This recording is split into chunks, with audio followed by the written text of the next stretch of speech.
ഇതു ജീവിതം ജനിവൃതികൾക്കിടയിൽ ഒരു ഗീതകം. ഏതോ ഒരു വീട്ടിലെ ഏതോ ഒരു അമ്മ അല്ലെങ്കിൽ ഒരു ചേച്ചി അവരാ കുഞ്ഞുങ്ങൾക്ക് കറികളെടുത്ത് കൊടുക്കുകയും ആഹാരം കൊടുക്കുകയും അവരെ വളരെ സ്നേഹമായിട്ട് നോക്കുകയൊക്കെ ചെയ്യുമ്പോൾ നിങ്ങളൊരു പെറ്റതള്ളക്ക് എന്തുവാ പറയാനുള്ളത്?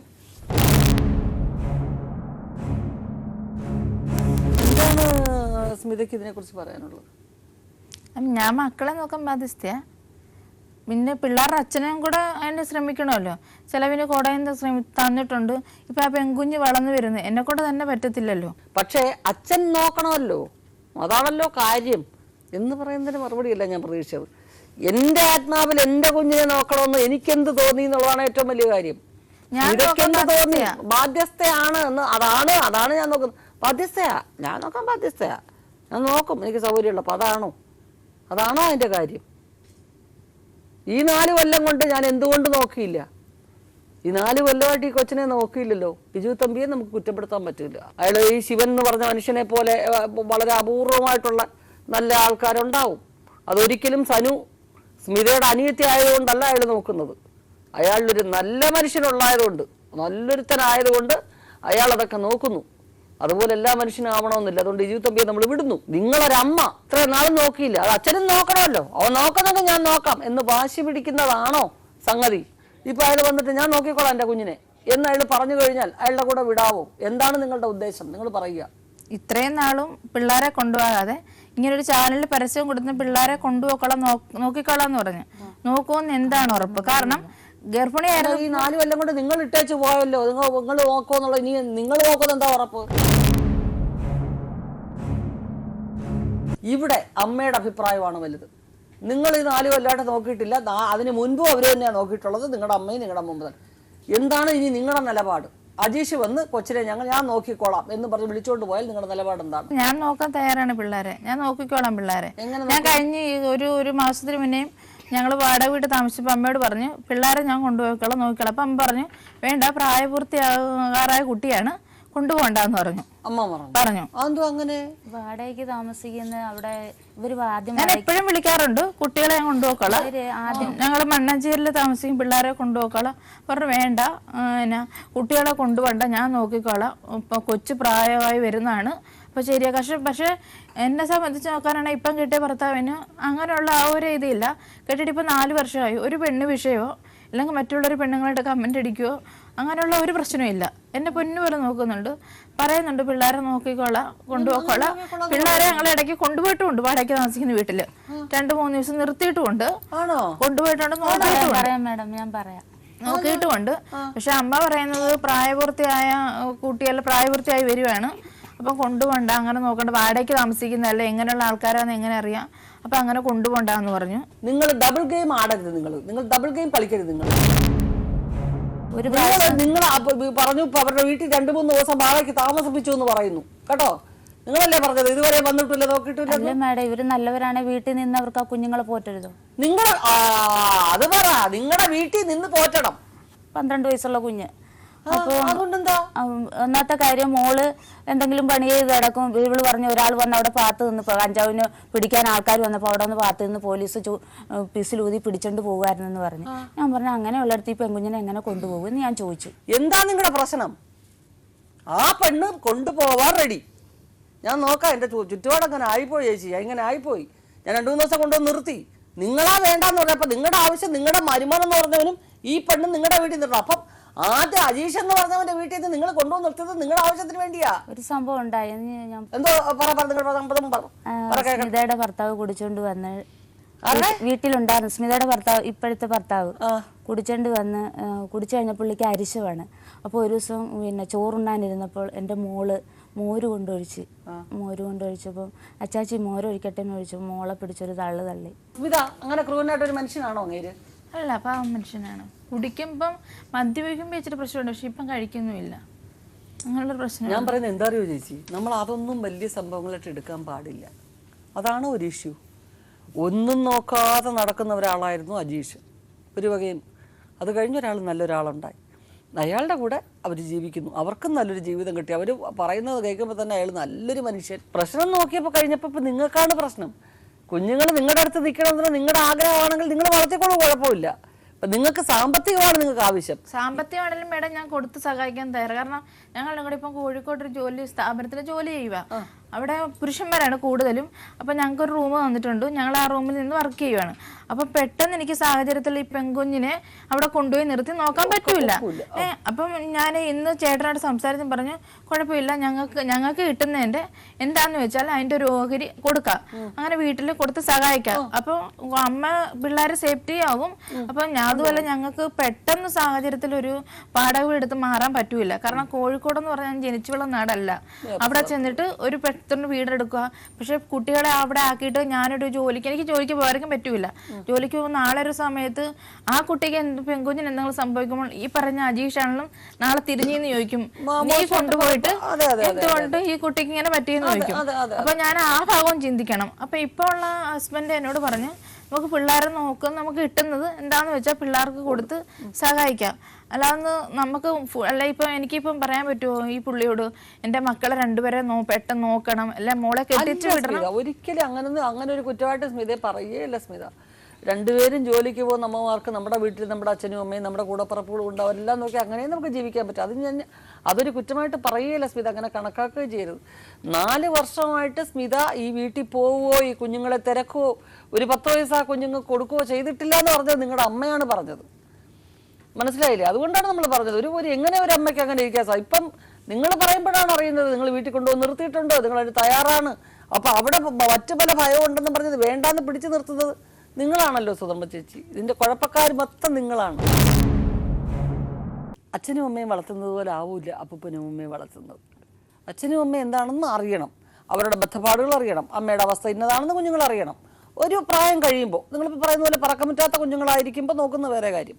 പക്ഷെ ഒരു പ്രായം കഴിയുമ്പോൾ അമ്മയുടെ അവസ്ഥ എന്തായിരുന്നു, അച്ഛൻ്റെ അവസ്ഥ എന്തായിരുന്നു, എന്തൊക്കെ സംഭവിക്കും, ഇതൊക്കെ പണ്ടത്തെ കാലമല്ല. കുഞ്ഞുങ്ങൾ നമ്മളെക്കാൾ ബുദ്ധിയുള്ളവരാണ്, നമ്മളെക്കാൾ അറിവുള്ളവരാണ്. നമ്മൾ പഠിക്കുന്നതിനേക്കാൾ കൂടുതൽ കാര്യങ്ങൾ അവർ മനസ്സിലാക്കുന്നുണ്ട്, അവർ പഠിച്ചുകൊടുക്കും.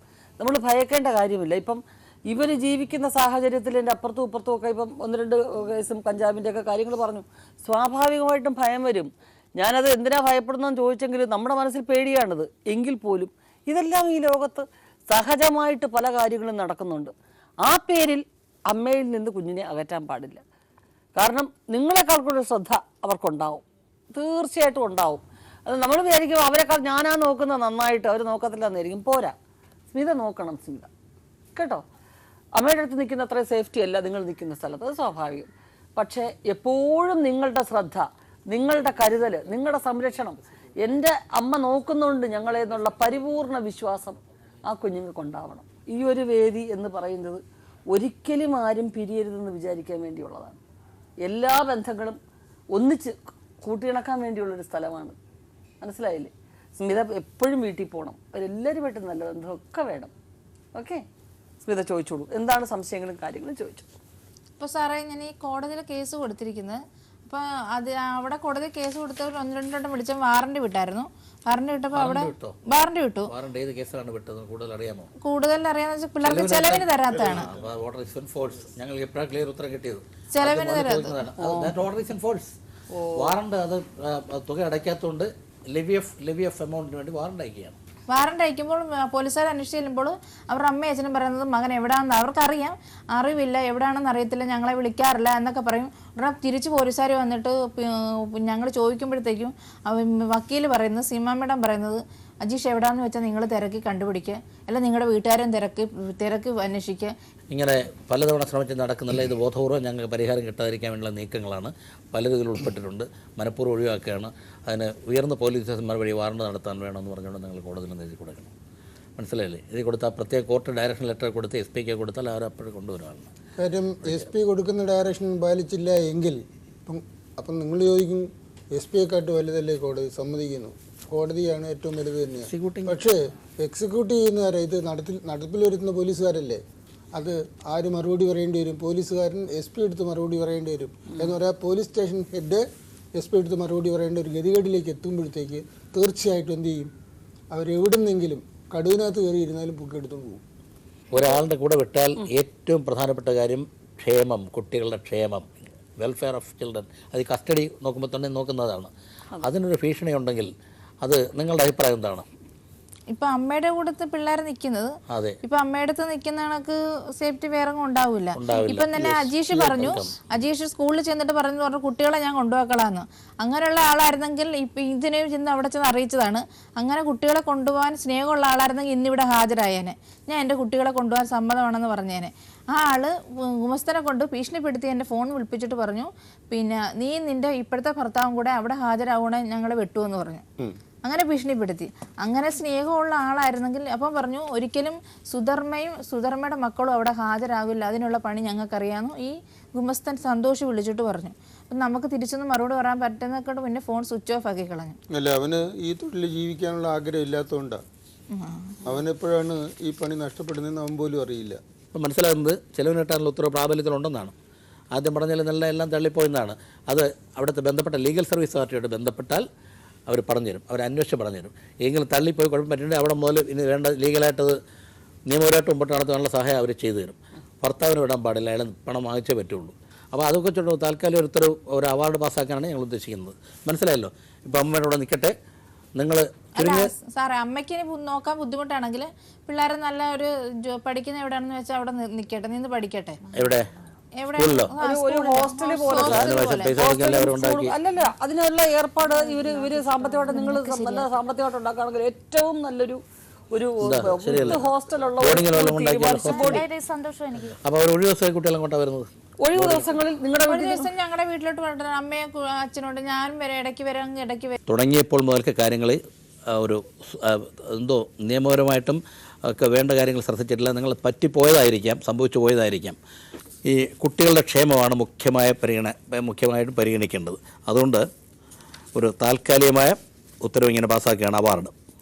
കുട്ടികളുടെ അമ്മയായ സ്മിത ഈ കുട്ടികളുടെ അവരുടെ മെയിൻ്റനൻസ്, എഡ്യൂക്കേഷൻ തുടങ്ങിയ എല്ലാ കാര്യങ്ങൾക്കും വേണ്ട എല്ലാ അസിസ്റ്റൻസും കൊടുക്കണം.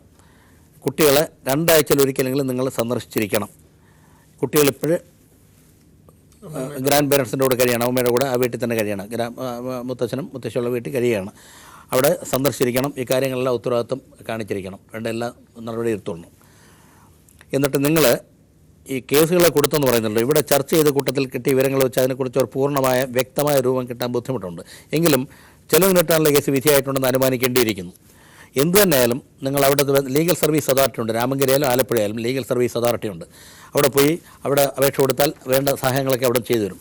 ആ ലീഗൽ സർവീസ് അതോറിറ്റിയുടെ സഹായത്തോടെ ഈ കോടതി കൊടുത്ത കേസുകൾ ഇപ്പോൾ ഏത് സ്ഥിതിയിലാണ്, നിങ്ങൾ അത്രത്തോളം അതിനെക്കുറിച്ച് അറിവില്ലെന്ന് തോന്നിയുകൊണ്ട് പറയാണ്. വ്യക്തമായി മനസ്സിലാക്കിയിട്ട് ആ ഉത്തരവായിട്ടുണ്ടോ നിലവിലിരിക്കുകയാണോ എന്നൊക്കെ മനസ്സിലാക്കണം. എന്നിട്ട് ഇനി അതിനാവശ്യമായ കാര്യങ്ങൾ ലീഗൽ സർവീസ് അതോറിറ്റിയുടെ സഹായത്തോടെ ചെയ്തുകൊള്ളണം. കുട്ടിയുടെ അച്ഛനെതിരെ ഇവർക്ക് ചെലവിന് കൊടുക്കാനുള്ള അവാർഡ് ഉത്തരവ് പാസ്സായിട്ടുണ്ടെങ്കിൽ അത് ഫലപ്രദമായിട്ട് നടപ്പാക്കണം. ചർച്ചയുടെ കൂടെ പറഞ്ഞ കാര്യങ്ങളൊക്കെ ഓർക്കുമല്ലോ, ഫലപ്രദമായിട്ട് നടപ്പാക്കാൻ ഇതിനെല്ലാം നിങ്ങൾക്ക് ലീഗൽ സർവീസ് അതോറിറ്റി വേണ്ട സഹായങ്ങൾ ചെയ്തു തരും. നിങ്ങൾ ആലപ്പുഴയിലല്ലേ കേസ് കൊടുത്തിരിക്കുന്നത്? അവിടെ കോടതിയുടെ ആ ക്യാമ്പസിൽ തന്നെ പ്രവർത്തിക്കുന്ന ലീഗൽ സർവീസ് അതോറിറ്റിയുടെ ഒരു ഓഫീസുണ്ട്. അവിടെ ഇതിൻ്റെ ഒരു കോപ്പി കൊണ്ടു കൊടുക്കണം. ആ കോപ്പി കൊണ്ടു കൊടുക്കുമ്പോൾ ഇതിൻ്റെ ഫോളോ പരിപാടിയെല്ലാം തന്നെ അവർ നടത്തിക്കൊള്ളും. പറഞ്ഞു മനസ്സിലായല്ലേ? യുദ്ധം ചെയ്ത് നിങ്ങൾ കോടതിയിൽ നിന്ന് വർഷങ്ങൾക്ക് ശേഷം ഒരു ഉത്തരവ് മേടിക്കുന്നതിൻ്റെ അതേ സാങ്കത്യവും അതേ അർത്ഥവും അതേ വ്യാപ്തിയും അതേ ക്ഷമതയുമെല്ലാം തന്നെ ഈ ഓർഡറിനുണ്ട്. ഏറ്റവും ഉപരിയായിട്ട് ഈ പാർട്ടികൾ നിങ്ങൾ ഒപ്പിട്ട് ഇങ്ങനെ ഒരു ഓർഡർ പാസ്സാക്കി കഴിഞ്ഞാൽ ഇതിൻ്റെ മുകളിൽ സുപ്രീം കോടതിക്ക് പോലും ഇതൊന്ന് റിവ്യൂ ചെയ്യാനുള്ള അവകാശം ഇല്ലാതിരിക്കുകയാണ്. ഇതോടുകൂടി ഈ പ്രശ്നങ്ങൾ പൂർണ്ണമായിട്ട് തീരുകയും ചെയ്യുകയാണ്. പറഞ്ഞു മനസ്സിലായല്ലോ? വിവാഹം എന്ന് പറയുമ്പോൾ വളരെയധികം ആലോചിച്ചെടുക്കേണ്ട ഒരു കാര്യമായിരുന്നു. നമുക്ക് ആദ്യം തന്നെ അവിടെ ഒരു തെറ്റുപറ്റി. ഇനി ഈ വ്യൂവേഴ്സിന് മനസ്സിലാക്കേണ്ടത്, ഒരു വിവാഹം വരുമ്പോൾ അതിനെപ്പറ്റി ആലോചിക്കണം. അപ്പോൾ അവർ കുറേ നാൾ ഒന്നിച്ച് ജീവിച്ച് അതിൻ്റെ രസം തീർന്നു കഴിഞ്ഞപ്പോൾ അവർ ഉപേക്ഷിച്ചിട്ട് പോയി. അതുപോലെ തന്നെ സ്മിത ആണെങ്കിലും കുറേ നാൾ കഴിഞ്ഞപ്പോൾ വേറൊരു വിവാഹം കഴിച്ചു, കുട്ടികളെ പറ്റി ഒന്നും ചിന്തിച്ചില്ല. അങ്ങനെയൊന്നുമല്ല. ഒരുപാട് ഉത്തരവാദിത്തങ്ങളുണ്ട്. ജീവിതം എന്ന് പറഞ്ഞാൽ ഒരു പ്രാവശ്യമേ ഉള്ളൂ. അത് ശരിയായ രീതിയിൽ ജീവിക്കേണ്ടിയിരിക്കുന്നു. എന്നിരുന്നാലും ഇന്ന് ഇങ്ങനെ ഒരു നല്ല രീതിയിൽ തന്നെ എത്തുവാൻ സാധിച്ചതിൽ അത് സന്തോഷമുണ്ട്. എല്ലാവർക്കും അവരുടേതായ കാര്യങ്ങളും എല്ലാം ഉണ്ടായിരിക്കും. പക്ഷേ ഇനി മുതലെങ്കിലും ആ കുട്ടികളുടെ ഭാവിയെ പ്രതീക്ഷിച്ച് നല്ലവരായിട്ട് ജീവിക്കുക. അതിനു വേണ്ട സ്മിത വേണ്ട സഹായ സഹകരണങ്ങൾ ചെയ്യുക. അമ്മ ഇവരെയും കൂട്ടുക. പ്രത്യേകിച്ച് അനുജത്തി നിങ്ങളെ സനു എന്നല്ലേ പറഞ്ഞത്, ഇവരുടെ സേവനങ്ങൾ പ്രത്യേകം എടുത്തു പറയുന്നു. തീർച്ചയായിട്ടും അങ്ങനെ പ്രത്യേകിച്ച് നിങ്ങളുടെ നാട്ടുകാർ, ആ ടീച്ചർ, എല്ലാവരെയും ഞങ്ങൾ ഈ വേദിയിൽ അനുമോദിക്കുകയും ചെയ്യുന്നു. ഇതു ജീവിതം ജനിമൃതികൾക്കിടയിൽ ഒരു ഗീതകം ഇവിടെ മാനവരാണധികം. എന്തായാലും സ്മിതയുടെ കുഞ്ഞുങ്ങളുടെ കാര്യം, സുധമ്മ ചേച്ചി വളർത്തിക്കൊണ്ടിരിക്കുന്ന 2 മക്കളുടെയും കാര്യത്തിൽ ശോഭനമായ ഒരു തീരുമാനം തന്നെയാണ് എത്തിയിരിക്കുന്നത്. ആ 2 കുഞ്ഞുങ്ങൾക്കും നല്ലൊരു ബോർഡിങ്ങോട് കൂടി ഒരു സ്കൂളിൽ ചേർക്കാനുള്ള ഏർപ്പാടുണ്ടാക്കുകയും അവർക്കുള്ള സാമ്പത്തികമായ സഹായങ്ങൾ, എന്ത് കാര്യങ്ങൾ, സഹായം എന്നുള്ള വാക്ക് ഉപയോഗിച്ചുകൂടാ, സ്മിത എല്ലാ കാര്യങ്ങളും നോക്കാമെന്ന് ഏറ്റിട്ടുണ്ട്. അജേഷിനും തുല്യ ഉത്തരവാദിത്തമുണ്ട്. ഒരു അച്ഛനെന്ന നിലയ്ക്ക് അദ്ദേഹം അത് ഏറ്റെടുക്കുമെന്നാണ് ഞങ്ങളുടെ വിശ്വാസം. തൽക്കാലം അമ്മുമ്മയും കുഞ്ഞമ്മയും കൊച്ചച്ഛനും സ്മിതയും ഇളയച്ചനും ഒക്കെ ആയിട്ട് സന്തോഷമായിട്ട് അവർ കഴിയട്ടെ. അവരുടെ തൽക്കാലത്തെ ബുദ്ധിമുട്ടുകളെല്ലാം ഒഴിവാക്കിയിട്ടുണ്ട്. നിയമപരമായിട്ടുള്ള കാര്യങ്ങൾ എന്തായാലും അതും കുറേശ്ശെയായിട്ട് അത് മാറുമെന്നാണ് തോന്നുന്നത്. ഇപ്പോൾ എല്ലാ ബന്ധുക്കളുമായിട്ടും ആ കുഞ്ഞുങ്ങൾക്കൊരു ബുദ്ധിമുട്ടുമില്ലാതെ ജീവിക്കാനുള്ള ഒരു തീരുമാനം ജീവിതം സാക്ഷി എടുത്തിട്ടുണ്ട്. എന്തായാലും ഇന്നത്തെ ഈ തീരുമാനം അത് ഏറ്റവും തൃപ്തികരമായ തീരുമാനം തന്നെയാണ്. എല്ലാവരും ഒന്നിക്കട്ടെ, ആരും പിരിയാതെ ഇരിക്കട്ടെ.